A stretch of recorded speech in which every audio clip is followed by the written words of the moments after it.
So good morning, good afternoon, good evening to everyone, depending on from which part of the world you have joined this webinar. If you are looking for webinar Unlocking Business Intelligence through Effective Data Management, you are at the right place. I am Neeraj Garg, and I'm the Chief Operating Officer at Aplusify, and I will be the moderator for the webinar today.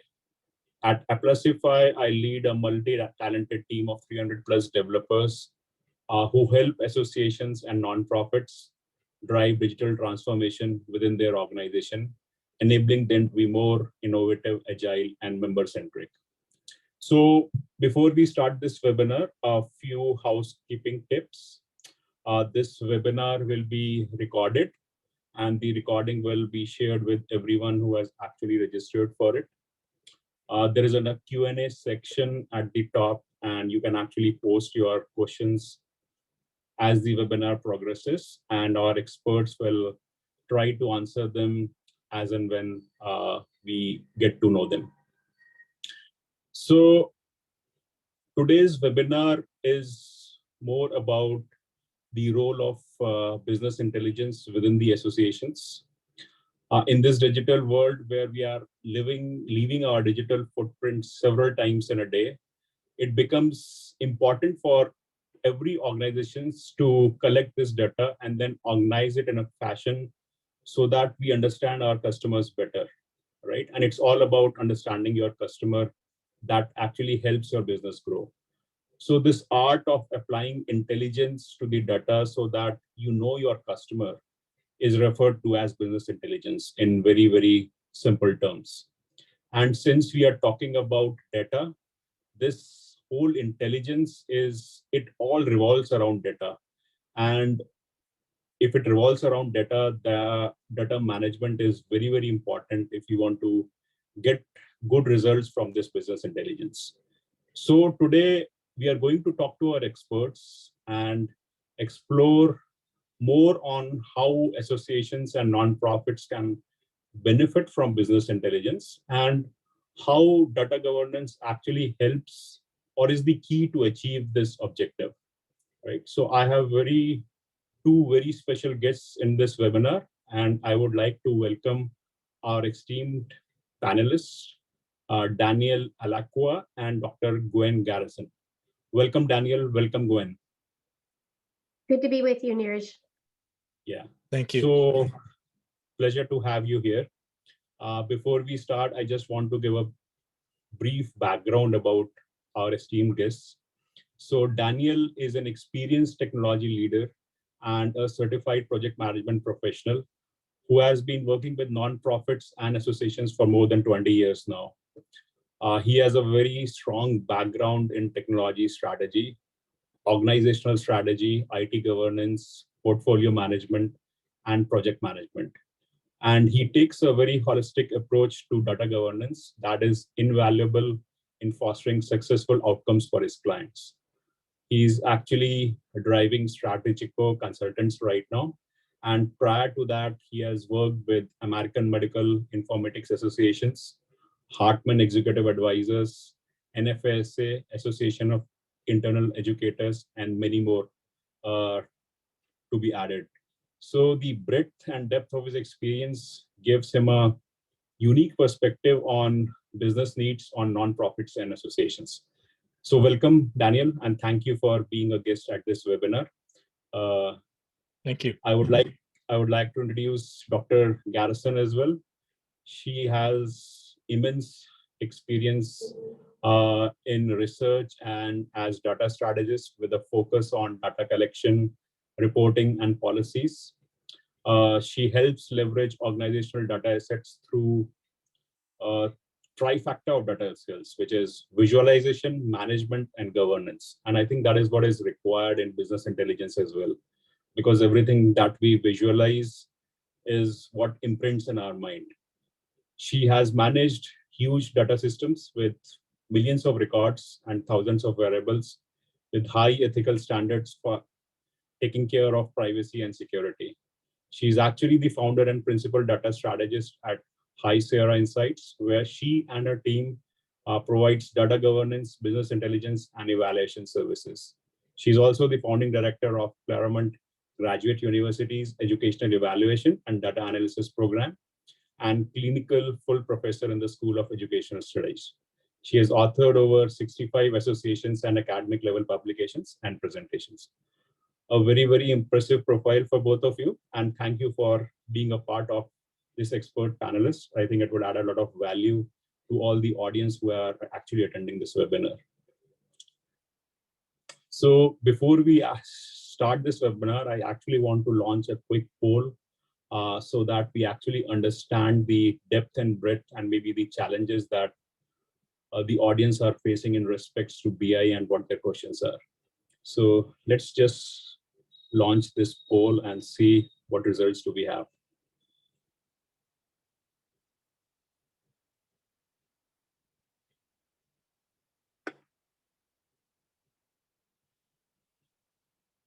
So do you have a data strategy in place? So there are several options you can search. Take.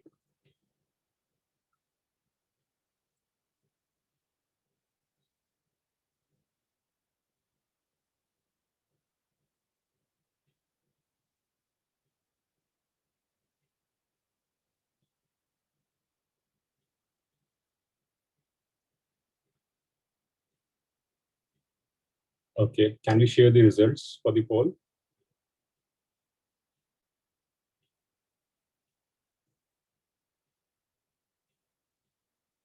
Yeah, so we have 25% of the audience who says that they don't have a, yes, without our strategy, we would be lost. There are 13% who says they have a strategy, but we need to revisit and refresh our strategy. Some are like confused, they say maybe, but they don't know if it's evident. There are 50% who say no, we are starting from scratch. Okay, and then how do you rate the strength of your data culture? No collaboration is 0%. There are 38% who says IT takes the lead more than the business units. 25% says that the business unit takes the lead more than IT. And there are 38% who say both IT and business works collaboratively equally. So mixed results. And I think that sets the tone for this webinar.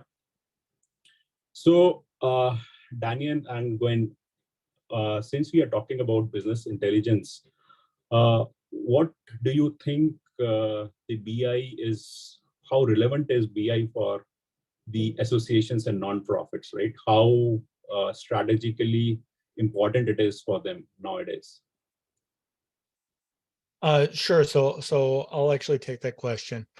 It is incredibly important nowadays to understand your data and understand what it's telling you. Business intelligence is really about the storytelling of your data and what you do with that story. So if we don't understand what our members are doing or how our products are performing, or the other things that come out of the data, we can't make good business decisions. And I find a lot of times, a lot of associations are saying, well, we think our members want this. We think that our products are doing okay in the marketplace, but they don't have the data to back it up and make those decisions. And the risk of that is that other competitors, and I know in associations, we think other competitors mean other associations, not necessarily in today's world. In today's world, there's enough other places for your members to get some of the same benefits that they're getting from you outside of the association world in the for-profit area. So associations are no longer just competing with each other. We're now competing with for-profit as well. And we really need data to make sure that we're making the right decisions to stay competitive in the market. Okay. So I think, so yeah, sorry, Gwen, go on. Let me just add to that as well. As someone who has worked a lot on the research side of associations, What we were finding and why business intelligence is so important is that the executive experience could really kind of account for 20% of what was known and understood.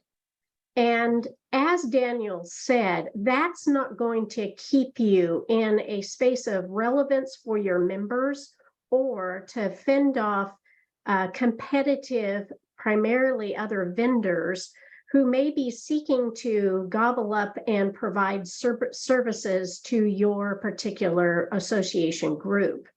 So we need to push beyond just the 20% of the tacit knowledge that executives have in each of their respective fields and grow that out, become either confirm or adjust their expectations to where their members currently are at. Okay. So I think that's a valid point. And I think if when we were seeing the poll results, right, there were mixed reviews about the data culture within your organization. And I think 38% said that it is all driven by IT, and then 38% said that it's driven by business. So what, in your opinion, who should drive that instinct of data management, data culture, business intelligence within associations? Is it the IT team or is it the business team, or should they collaborate? So what, in your opinion, should be the best approach? So we are firm believers that it is a collaboration where each part leans toward their strength. The business needs to lean into the strength of how technology works and how it needs to come together and what are the challenges, expectations, especially around security and privacy. And that really is part of the IT scope of what they do. On the other side, IT needs to lean into, and business needs to be more explicit about a lot of the meaning that we attribute to the data themselves. That can't happen without the business. The business knows and spends every day talking to their members, talking to their vendors, talking to their exhibitors, and they need to bring that kind of intelligence from those conversations back to the IT team to help jointly problem solve solutions and drive the meaning making that is part of the data culture. So what we want to get out is just thinking that IT is driving this, and the business really owns the rightful owner of the data, because they are the sense makers of the data. And the IT folks are certainly the stalwarts who protect it and secure it in order to drive the business decisions. I think the other thing that we would like to really move forward and expand in the culture arena is to improve the data literacy that happens throughout the entire organization. And by data literacy, we mean, can you really read those visualizations? Do they really are they conveying the meaning that you want? Can they drive the business decisions that you're seeking? Often we choose a lesser quality visualization, and the impact, it does not have staying power, or it doesn't have a sufficient call to action in order to promote a business decision. So I'd actually like to follow up on that. I have a client that I'm working with right now who has some pretty major data issues. There's issues around data quality and integrity. There's issues with how the data is all connected to each other, and their teams can't pull the dashboards that they really want to be able to see to make those better business decisions. And I'm already in talks with them about, yes, we can clean up all of the different issues you have with integrations and with data quality, but unless we make sure that we are training your staff on how to use the data afterwards, it's not going to matter. A lot of people think about business intelligence as that pretty little dashboard that we get out of our BI tool. But really what business intelligence is it's being able to take that data and use it. And unless you have the competency that Gwen is talking about, you're not going to be able to adequately use that data. So I think that that's a really important point, Gwen, that you brought up. So what I understood was, so I learned the words visualization, I think, in terms of BI. Then we talked about data cleansing and data accuracy, which is actually very essential for BI. So what other things do you think actually sum up a good BI implementation within an association, apart from these two factors? Because there are many challenges and people just think of BI as, like you talked about, just visualizations and dashboards, but I think there is much more to it. So what are those key components that you want to talk about when an association is planning a BI implementation within their org? For me, it's more than the dashboards, right? I can come in and put a dashboard over your existing data tomorrow. It's fairly easy to do. You'll get visualizations right away, but we can't guarantee the accuracy or quality of the data. So it's actually starting with the questions, the big key questions of what data do we need and what questions are we going to ask of that data and what are we planning on doing with those answers? Is it something that we just want to know, or are we planning on taking action on this data? So for me, the back end of this is just as important as the front end visualization. We need to identify, what does quality mean to us? What are the regular maintenance procedures we have in place? What are the policies and procedures around security and privacy? And what culture do we want out of our staff? All of those things together make a good for a good business intelligence, or the ability to better use your business intelligence. I think what I would add to that is there are some fundamental kinds of artifacts, what we call data artifacts, that are key to getting everybody on the same page. And two of those we talk about frequently is a business data glossary. So does everyone in your organization know what member means? What does it mean to be a member?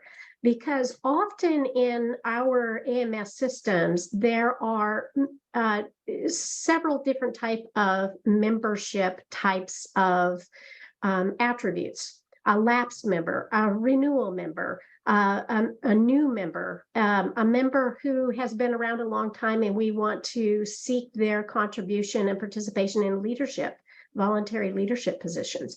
So do we all understand what the term member means? And when we get a visualization that tells us we have this many members, do we really feel like it's adequately representing what we understand our organization to mean and say? So the first is really developing a business glossary, and that business glossary then gets turned into a reference level data dictionary that IT can use and now join up certain parts of the systems to get us better visualizations. So that's the first one. The other one that really IT understands, but the business can really benefit from, is having a conceptual diagram of your entire data system ecosystem. Most people don't understand that associations now may have up to 20, 30, 50, in some places, 100 different data technologies that are collecting and spinning data into certain areas. And we have one business unit that says, no, this is the truth. And another business unit said, but that's not my truth. And so if they understand those connections and where the best data can be found, then it improves their ability to drive their decision-making.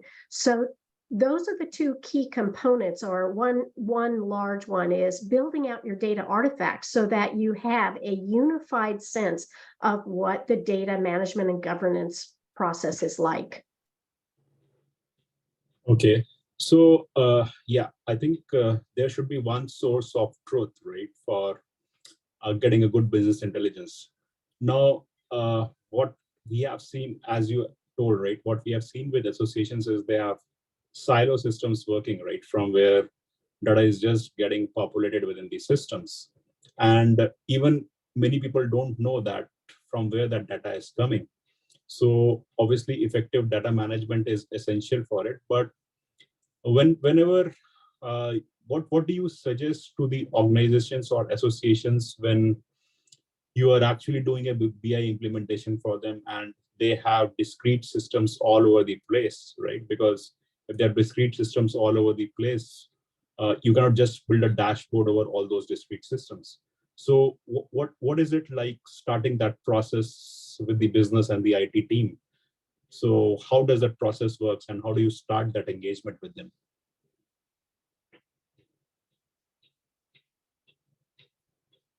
Daniel, we can't hear you.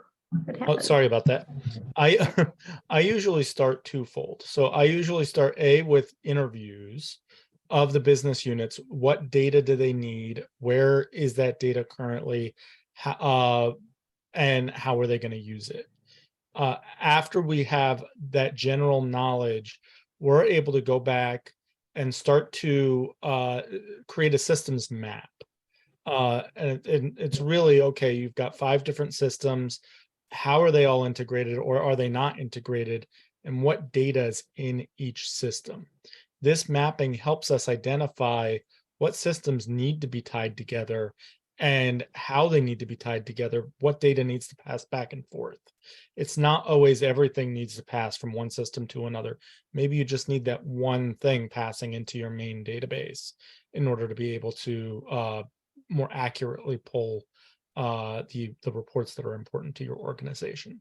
So that's where I start. Is I start with an understanding of what are we trying to do, what are the questions that we're trying to ask, and where's that data housed, and then I actually help develop the systems map to visualize.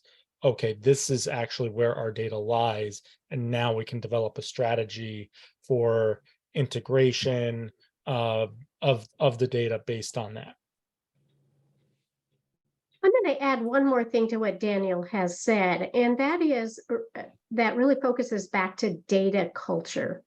One of the things that we can do is nurture our data curiosity within all levels of the staff.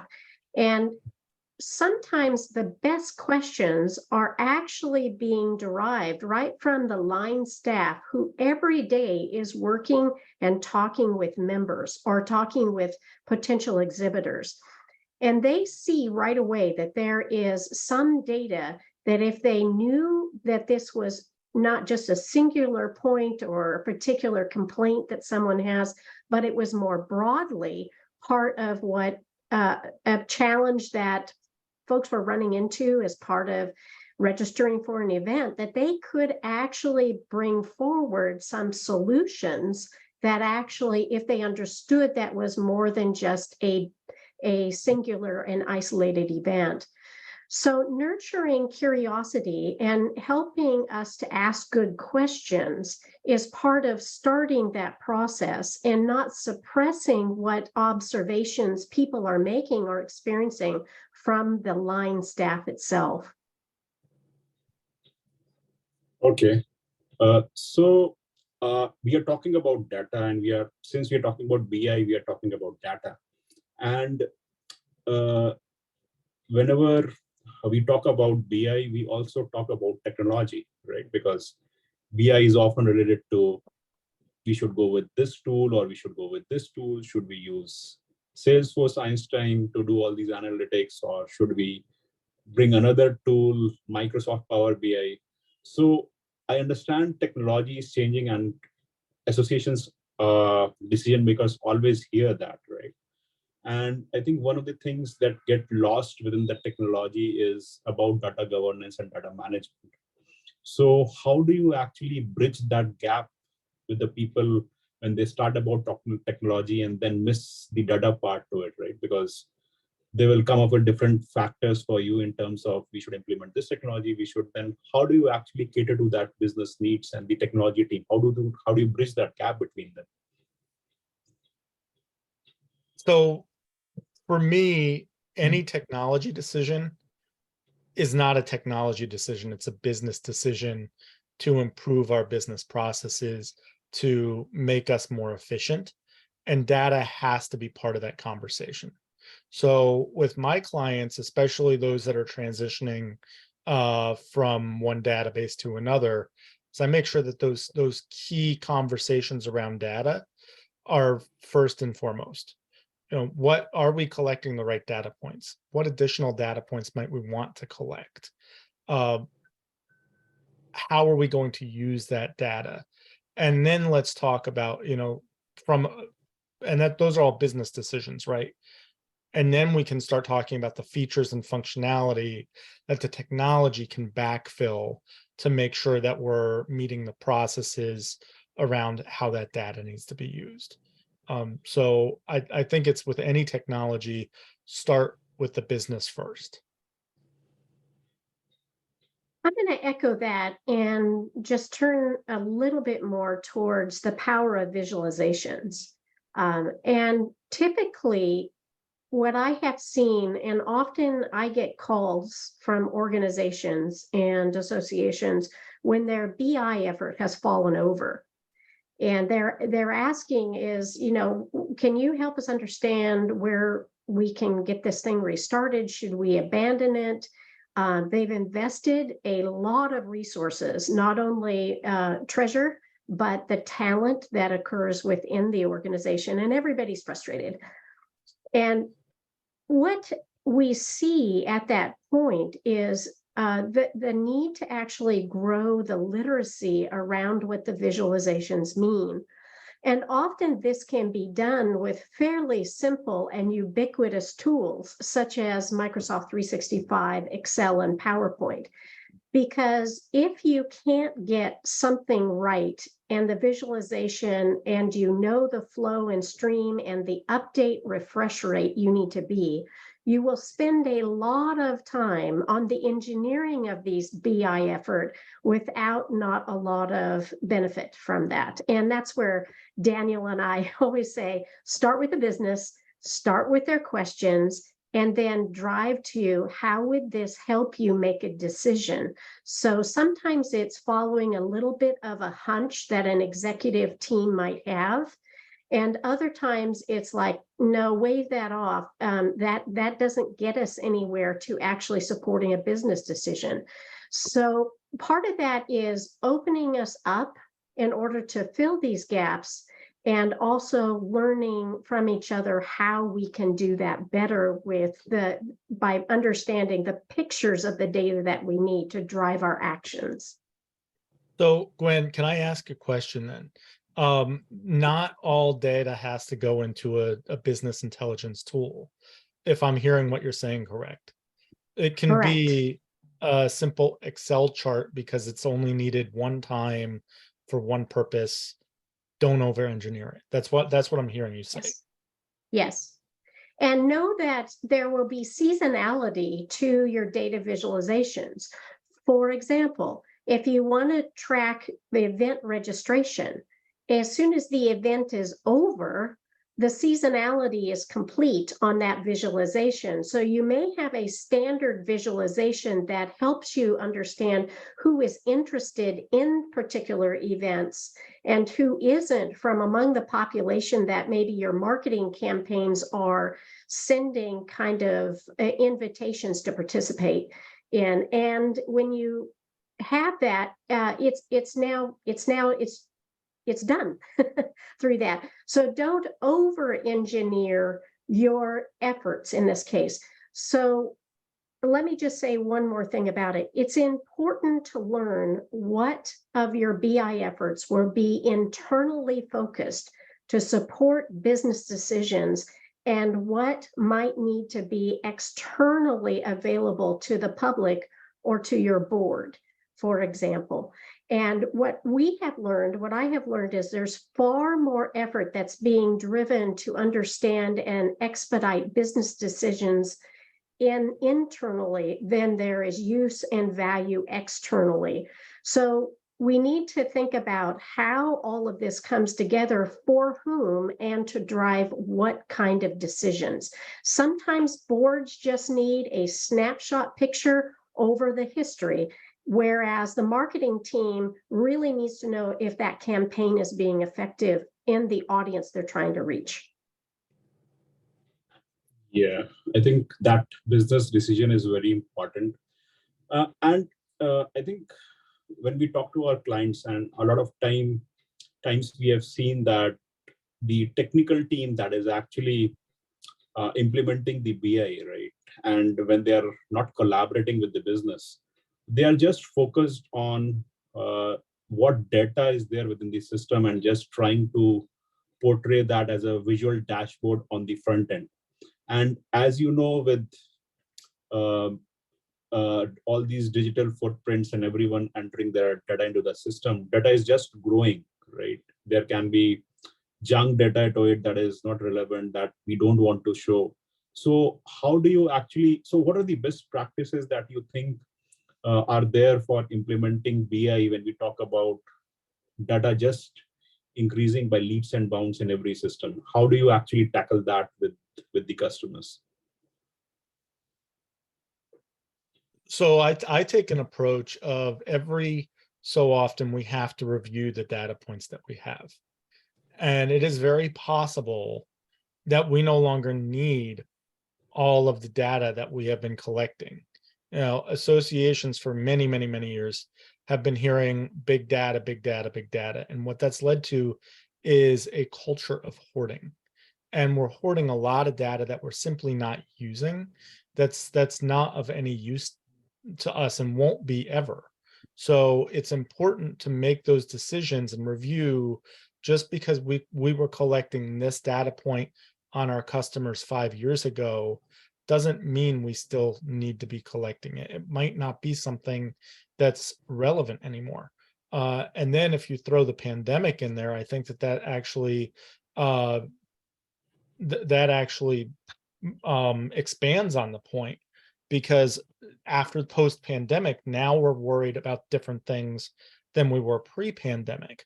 So are some of those data points that were pre-pandemic no longer relevant? Maybe we still need to hold on to the data for a certain period of time, but then we can get rid of it. So there needs to be regular processes and procedures around looking at the data points and looking at how far back we actually need those data points. I think one of the things we're seeing a lot more use of is data lakes. So the term data lakes before things are committed to the structure of a warehouse. And a data lake allows you some flexibility along the way, as Daniel is saying, to maybe capture some specific kinds of data that's going to promote or support a visualization and then a decision, versus things that in your warehouse that you want to keep over a historical or long period of time, because you need to have the narrative arc of your own business and organization.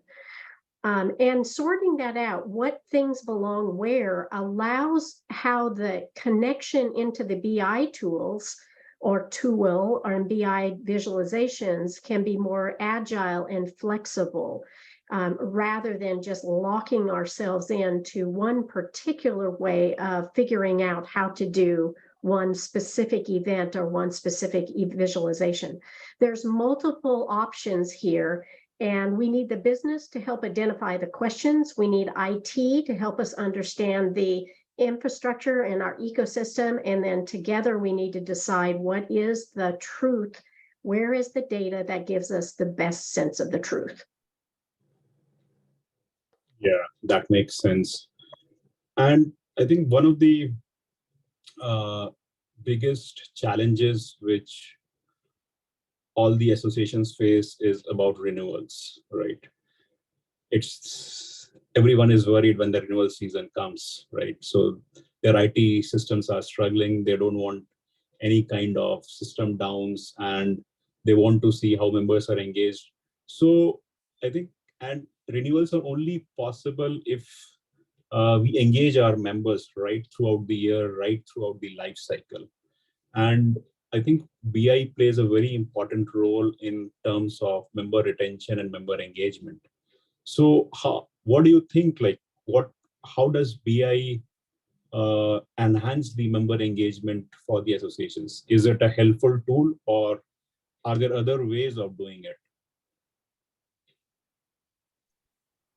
So I'm going to share a story that I'm I'm an expert in survey technology and what we know and understand from participation in surveys. And I think it's relevant to this question and to marketing campaigns.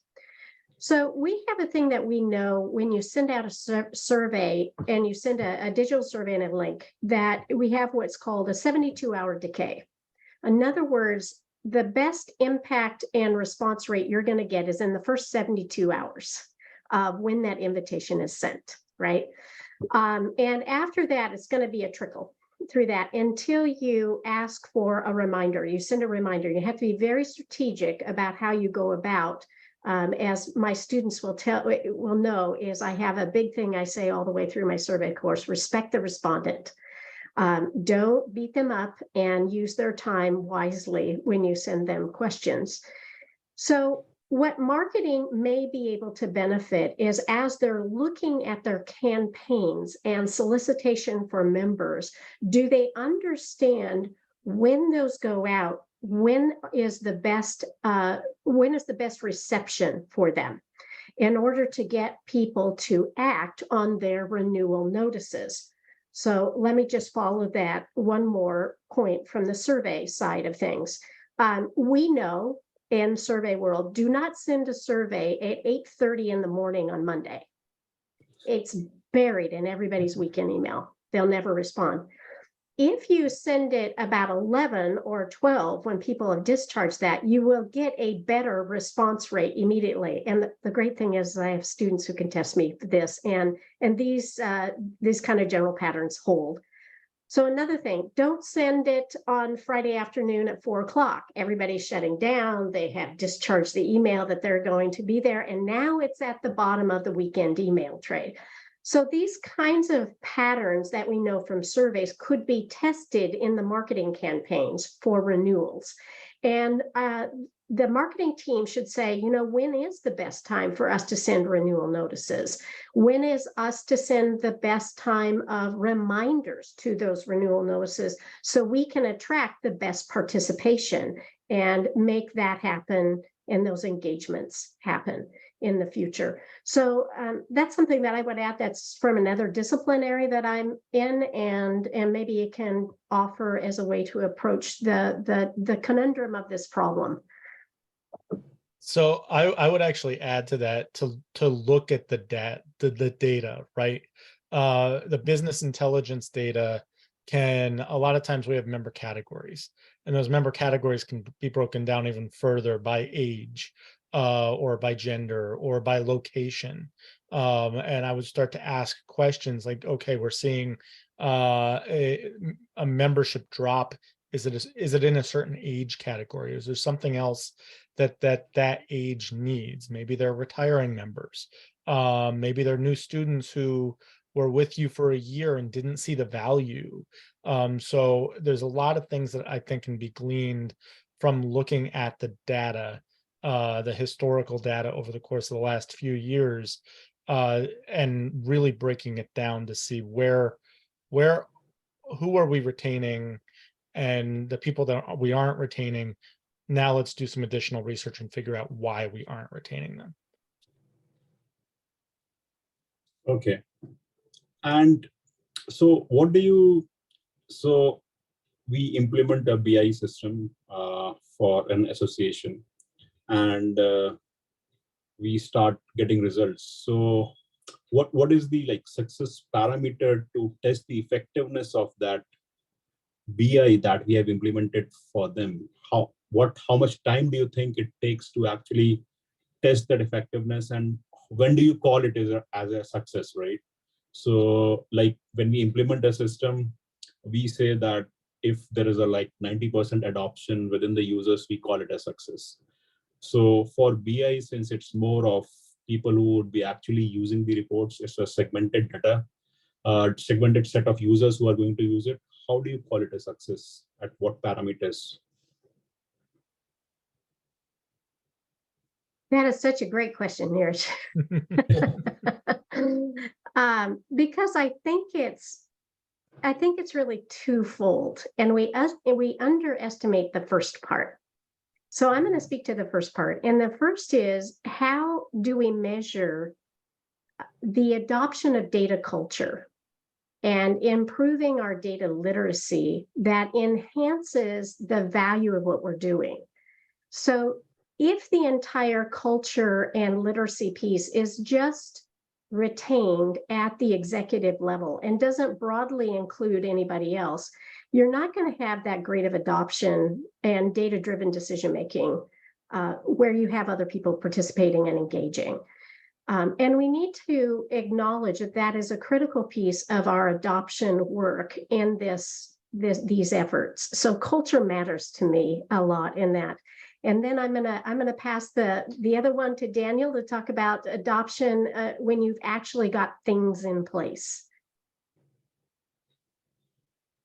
Yeah, so I think it goes back to, are we asking the right questions? And you can't make your staff look at dashboards, but what you can do is you can push back on your staff and ask them for the data to back it up. And that'll push them towards the dashboards and towards using the data. I think it goes back to something that we were talking about earlier, which is that data competency, right? We see a lot of times that we implement dashboards and nobody is going to look at them because there's no data competency within the organization, and people are afraid. People are afraid that they're going to misinterpret. They're afraid of what the data might tell them, and they simply don't have the expertise.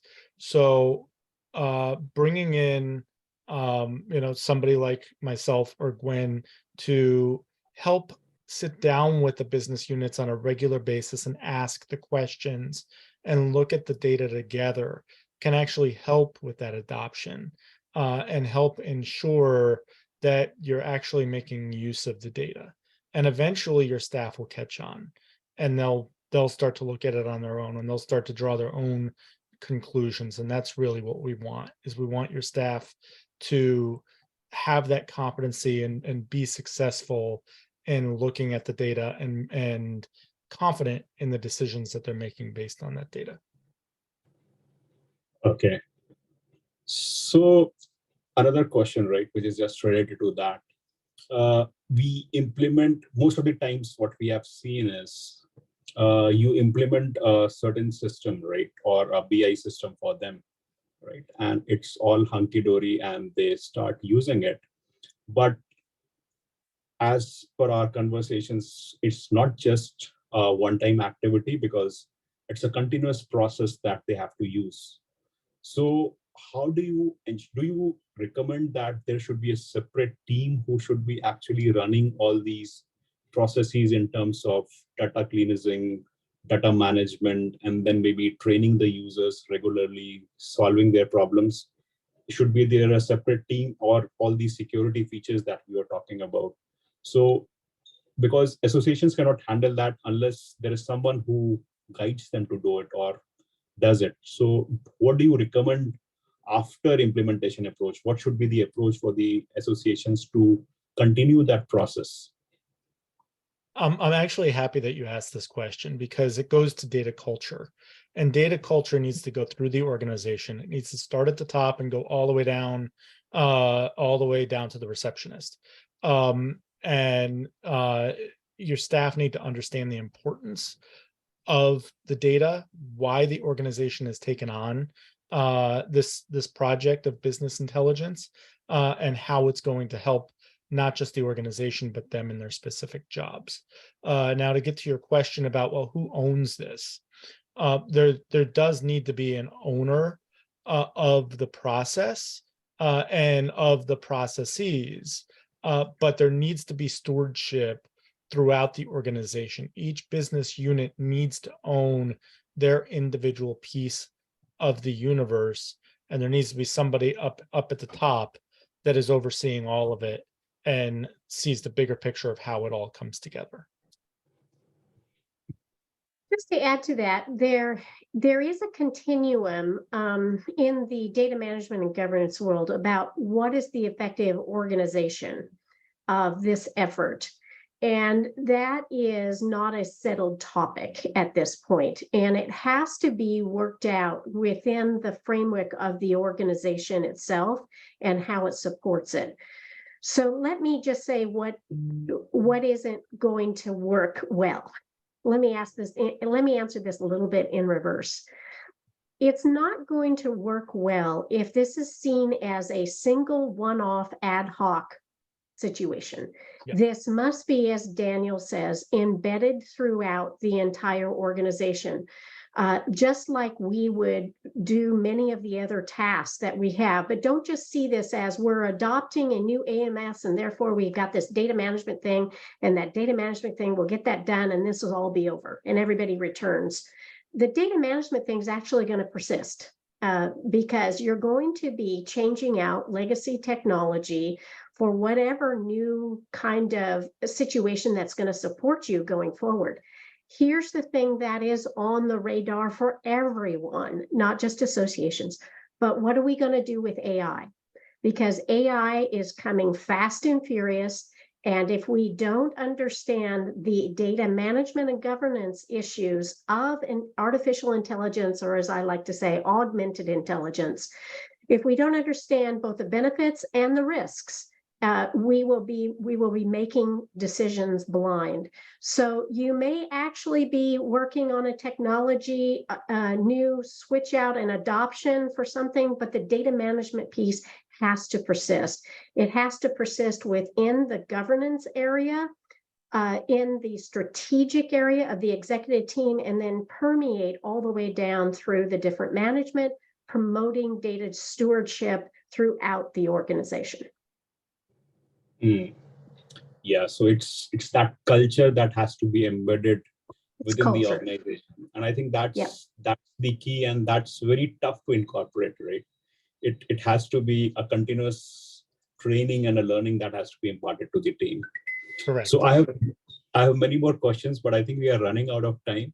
And I understand from both of you that you have actually published a book on business intelligence through data management.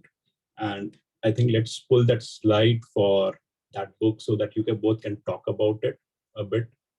Yeah, Unleashing the Power of BI. Congratulations for publishing it, both of you. Yes, Thank you. Thank you. We are actually releasing this at ASAE's annual in a couple weeks. And back in January, I started thinking to myself, maybe I should write a book. And I very quickly recognized that I couldn't do this alone. This was an undertaking that I needed. I needed to bring somebody else in, because if I were to tell the story about data, it would be through the lens of a technologist, right? And yes, I'm a CIO, C-suite executive, so I also have that lens of the business. But I really needed somebody who could tell the story of data through the business, and that's why Gwen and I did this book together, is because there's no book on the market that we could find, at least, that brings together those 2 points, where we bring the data strategy and the technology together and talk about them.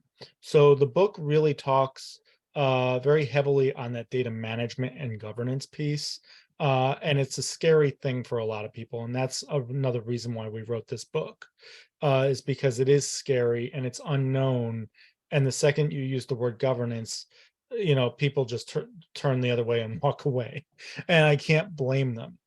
So we wanted to simplify it in terms that any association executive could understand, and really help them understand how data management and governance helps with their business intelligence initiatives, which in turn helps their business grow and helps them stay competitive. Well said, Daniel. I think for much of us, Daniel and I have been working both collaborative in this space and independently in this space, and we really felt like there wasn't anything that served as a primer for leadership in the association world. You can have a lot of books on how to do business intelligence, what are the best visualizations, What do they look like? What are the attributes of those things?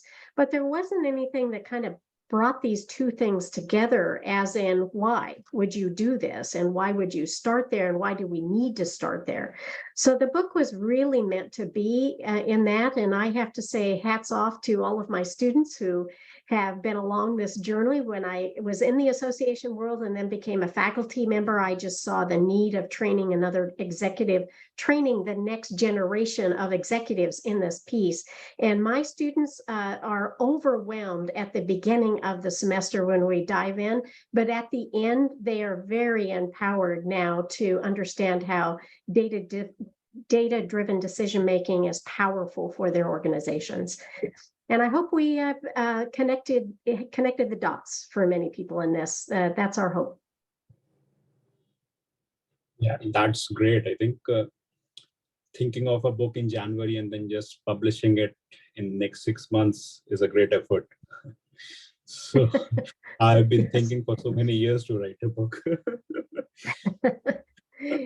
Well, good luck. Find a collaborator. It helps. To go along with this, Gwen and I have actually been working together on developing an assessment for associations. That's a much deeper assessment. But Gwen has, and Gwen, I'll let you take over, has actually developed a very quick assessment that all the attendees can take. It only takes a couple minutes to complete. Yeah, it's a self-assessment, and we have touched on all the areas that we would see in the book to give you a sense about where you're at in your own data management and governance efforts to support BI. Again, it doesn't take very long. At the end of it, once you provide some follow-up information for us about yourself and contact information, you will get an immediate report about where you're at. And if you are curious about a deeper report and what that means, then we have access to actually look at each of the sub areas to see where those areas may need. And then from there, we have a whole process to help organizations build their capacity in this area. And if you'd like to learn more about that, reach out to Daniel and I. We'd be very happy to share it with you. Yeah, I think it would be a great insight into BI, and I think that is what we require. I've not seen any book which talks about this topic in so elaborate manner. So thank you. So we have certain questions from our audience. I would just like to pick them up. So we have a question from Grace who says, any resources that you would recommend to read when it comes to creating a data strategy from scratch for member organizations? Yes, buy our book. Yeah, yes, it'll be up on Amazon in August for sure. Or if you're coming to the ASAE meeting in Atlanta, come find us. We'll be at Daniel's booth in the exhibit hall. Booth number 805. That's great. And we'll both be there to answer a lot of questions about where you might be feeling or what you can be thinking about in this area. We're happy to support you in this effort and hopefully create better data-driven decisions for your organization. Yeah. Thank you. We have one more question. It says, when you are in a setting where data is not considered and you want to start, how do you imbibe when technology is lacking there?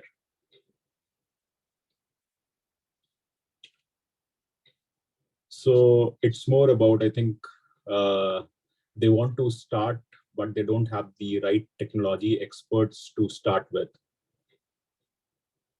So the answer that I usually give is create a plan. And that plan could easily be hire a consultant to help you create a plan. But it can also be very simple. We need to make sure our data is clean and accurate and timely, and then define what that means. And then the processes that are needed to do that. It can be that simple and then expand off of it. So I think as long as you start and you start somewhere, you'll be in a better shape tomorrow. And Gwen, I've heard you say before that everybody's actually doing data governance. They just might not be doing it well. Or that they could scale with. And I think that's where we found many associations, is that they adopted so much technology in the last 20 years and then are changing it out. And it's really forcing this question. The other thing that I would say is a place to start by developing a business glossary, a business data glossary. Does everyone in your organization agree on certain terms that you use everywhere and ubiquitously? Or is there a slightly different meaning to some of these terms when we're trying to figure out in the weeds of something? So doing two things or generally working on your artifacts is a great place to start, because if you do your inventory and your conceptual map of your data ecology, it'll help you see what technology you need to acquire that will help, and how you can add that in a particular way that doesn't just spin out its own data. So in other words, you're attending to the silos before you get so much siloed data, and working that back. So I think you can work on artifacts, work on glossaries, business glossaries, to get the understanding of your core ways that you identify your data going, and then work on your inventory and your conceptual map so that you know where to address and what technology will be most beneficial to you. That's great. I think we are almost there, and I think it was a great session. It was a great session in learning what tools we should actually use for BI implementation, and how data governance and data culture is so important to understand when we are driving our decisions on business intelligence. And I think this book that I will also read will actually give a lot of insight on how to do things. So thank you so much, and thank you everyone for attending this webinar. We at Aplusify actually do a lot of these educational webinars, and we have got a great team of resources who actually help associations in terms of support, in terms of driving your business decisions, in terms of working with the IT and business team to get things delivered. Thank you so much, Gwen. Thank you so much, Daniel, for being our panelists and giving your expert opinions. Hope your book is successful, and I will definitely buy it. Thank you so much. Thank Thank you. you. Nish. Thank you. Bye-bye. Bye.